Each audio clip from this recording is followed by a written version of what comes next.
Welcome to OMJ with your quick New Mexico weekly political recap. This week, I'm packing in 2 weeks worth of local politics, since last week I was visiting the world's largest pistachio. In the Roundhouse recap, the governor's opening address of the 55th New Mexico legislature was postponed due to Trump supporter protest concerns. The governor released an optimistic pre-recorded statement where she reiterated her agenda for the year's session. The session was off to a rough start in the House, where the Democratic majority moved to make most of this year's session virtual. Republicans were not happy about these rules. In fact, we have a video of actual events.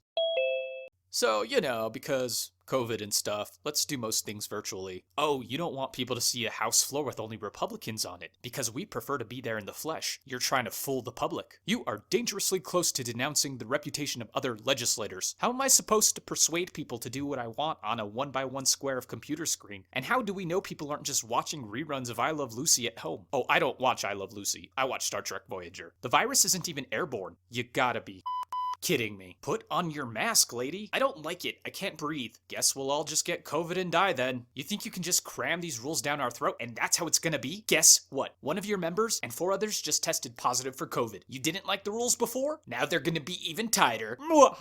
We're suing you. This lawsuit is bull. Total bull.